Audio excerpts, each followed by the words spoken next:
Pada kesempatan kali ini, mari kita merenungkan bersama kisah sakaratul maut Rasulullah Shallallahu Alaihi Wasallam, di mana beliau tetap mengingat dan mendoakan umatnya meskipun dalam kondisi yang sangat berat. Sebelum lanjut ke pembahasan, jangan lupa untuk like, komentar, share, dan subscribe channel ini agar makin berkembang. Terima kasih yang sudah subscribe, semoga kita bisa meninggal dalam keadaan husnul khotimah. Gambaran sakaratul maut, M. Khalilur Rahman Al-Mahfani, M.A., dan Abdurrahim Hamdi, M.A., dalam bukunya Menguak Rahasia Kehidupan Setelah Kematian, memberikan gambaran tentang sakaratul maut berdasarkan hadits Rasulullah SAW dan pendapat para ulama. Imam Al-Ghazali menggambarkan bahwa sakaratul maut adalah saat di mana rasa sakit menyerang jiwa secara intens dan menjalar ke seluruh bagian jiwa, sehingga tidak ada satupun bagian jiwa yang terlepas dari rasa sakit tersebut. Misalnya, jika kita tertusuk duri, rasa sakitnya hanya terasa pada bagian tubuh yang tertusuk duri tersebut. Di sisi lain, pengaruh luka bakar lebih luas karena api menyebar ke bagian tubuh lainnya, sehingga tidak ada bagian dalam ataupun luar yang terhindar dari terbakar. Dan efek terbakarnya kulit dapat dirasakan oleh organ-organ yang berada di dalam daging. Sedangkan luka tersayat pisau hanya akan mempengaruhi bagian tubuh yang terkena sayatan. Namun rasa sakit yang disebabkan oleh luka tersayat pisau lebih ringan daripada luka bakar.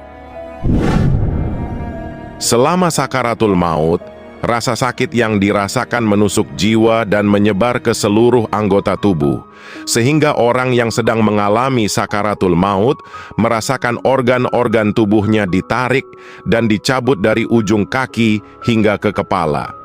Maka, bagaimana rasa sakit dan penderitaan seorang yang mengalaminya? Jika kita tertusuk duri, tersayat pisau, atau terbakar api, kita masih dapat berteriak, berlari, atau melompat-lompat untuk mengurangi rasa sakit. Hal ini memungkinkan karena masih ada tenaga pada kaki dan anggota tubuh lainnya. Berbeda dengan seorang yang sedang mengalami sakaratul maut, dia tidak akan mampu meredakan rasa sakit yang dialaminya. Hal ini disebabkan karena rasa sakit yang dialaminya telah mencapai puncak kesakitan dari segala jenis rasa sakit yang ada.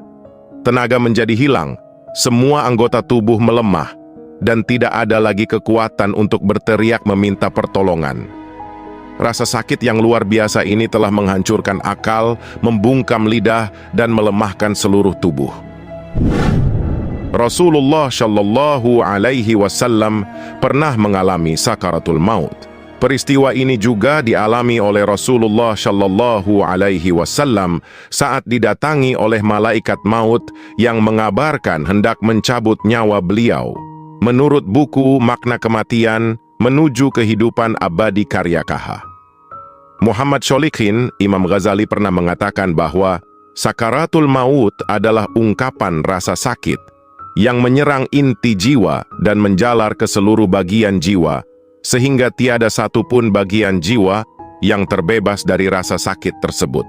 Kisah sakaratul maut Nabi Muhammad Shallallahu Alaihi Wasallam.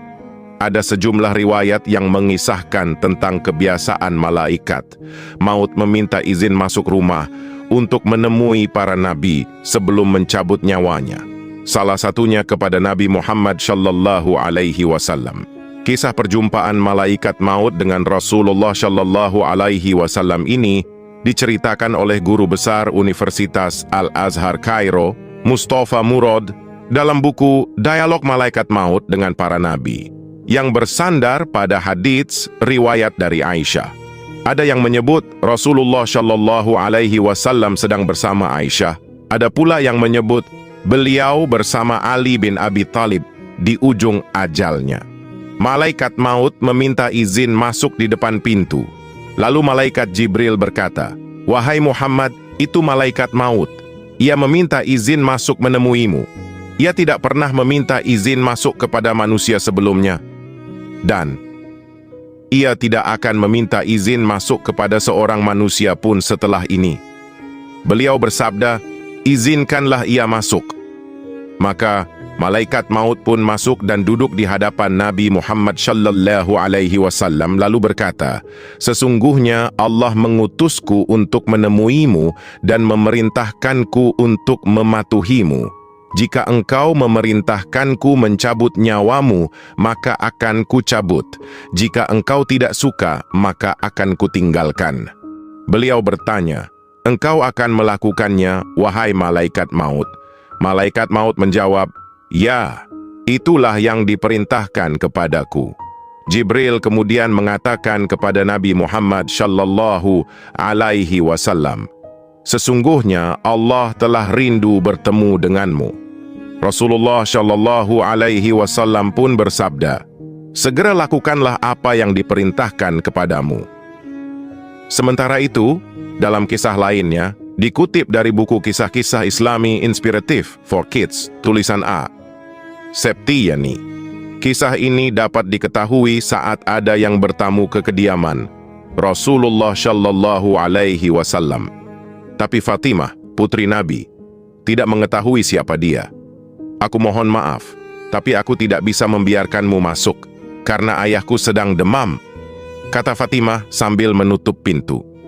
Fatimah segera mendekati ayahnya, dan Rasulullah sallallahu alaihi wasallam bertanya, "Wahai anakku, siapa tamu itu?" Fatimah menjawab dengan lembut, "Aku tidak tahu, ayah, tapi sepertinya ini pertama kalinya aku bertemu dengannya." Rasulullah sallallahu alaihi wasallam menatap putri tercintanya dengan tatapan yang menggetarkan. Beliau berkata, "Wahai anakku, ketahuilah bahwa orang yang kamu lihat adalah yang mengakhiri kenikmatan sesaat. Dia yang memisahkan pertemuan di dunia. Dia adalah malaikat maut." Mendengar itu, Fatimah tidak bisa menahan tangisnya. Kemudian, malaikat maut mendekati Rasulullah sallallahu alaihi wasallam. Karena Rasulullah menanyakan keberadaan malaikat Jibril, malaikat maut memanggil malaikat Jibril untuk menemani Rasulullah sallallahu alaihi wasallam. Rasulullah sallallahu alaihi wasallam bertanya, "Wahai Jibril, katakan padaku apa hakku di hadapan Allah Subhanahu wa Ta'ala?"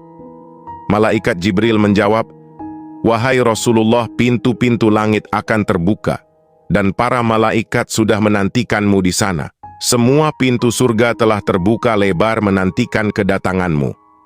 Meskipun mendengar kabar gembira dari malaikat Jibril, Rasulullah sallallahu alaihi wasallam masih terlihat cemas.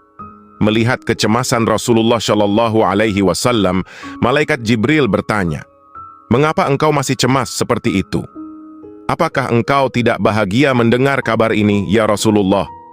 Rasulullah sallallahu alaihi wasallam kembali bertanya, "Beritahukanlah kepadaku, bagaimana nasib umatku kelak?"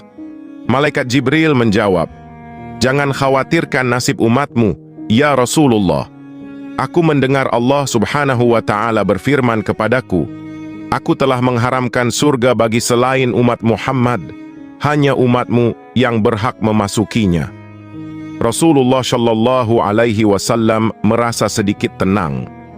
Tak terasa, saat-saat kepergian sang Rasul semakin dekat, malaikat Israel terlihat sedang menjalankan tugasnya. Perlahan-lahan, ruh Nabi Muhammad sallallahu alaihi wasallam diambil. Tubuh Rasulullah basah karena keringat. Urat-uratnya tampak tegang. Sambil merasakan rasa sakit, Rasulullah sallallahu alaihi wasallam berkata, "Wahai Jibril, betapa sakitnya sakaratul maut ini." Melihat Rasulullah sallallahu alaihi wasallam dalam kesakitan, malaikat Jibril hanya bisa memalingkan wajahnya. Ia tidak tega melihat Rasulullah sallallahu alaihi wasallam dalam penderitaan seperti itu. "Wahai malaikat Jibril, apakah engkau merasa jijik melihatku sehingga kau memalingkan wajahmu?" tanya Rasulullah sallallahu alaihi wasallam.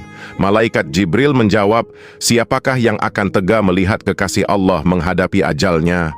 Dikutip dari kitab Maraqi Al-Ubudiyah, karya Syekh Nawawi Al-Bantani, hingga di saat menjelang akhir hayatnya, sang penghulu Rasul itu tetap memikirkan nasib umatnya. Bahkan ketika merasakan dahsyatnya rasa sakit sakaratul maut, Rasulullah masih sempat berdoa untuk keselamatan umatnya. "Ya Allah, dahsyat sekali maut ini. timpakan saja semua siksa maut ini kepadaku. Jangan timpakan kepada umatku. Doa Nabi Muhammad sallallahu alaihi wasallam. Tubuh Rasulullah sallallahu alaihi wasallam semakin dingin. Bibirnya bergetar seolah ingin mengucapkan sesuatu. Ali bin Abi Thalib mendekati beliau dan Rasulullah sallallahu alaihi wasallam berbisik, "Jagalah salat dan jagalah orang lemah di antara kalian." Tangisan terdengar di sekeliling dan Fatimah menutup wajahnya dengan tangannya. Ali bin Abi Thalib mendekatkan telinganya ke bibir Rasulullah sallallahu alaihi wasallam dan beliau berbisik, "Ummati, ummati, ummati," yang artinya umatku, umatku, umatku. Rasulullah sallallahu alaihi wasallam pun wafat pada Senin, 12 Rabiul Awal, tahun 11 Hijriah. Duka itu menyelimuti umat Islam di Madinah hingga kesedihan mendalam bagi para sahabat seperti Umar bin Khattab dan Abu Bakar Asy-Siddiq. Dengan demikian, kita telah mengambil pelajaran berharga dari kisah sakaratul maut Rasulullah sallallahu alaihi wasallam yang penuh hikmah. Terima kasih telah menyaksikan video ini. Wassalamualaikum warahmatullahi wabarakatuh.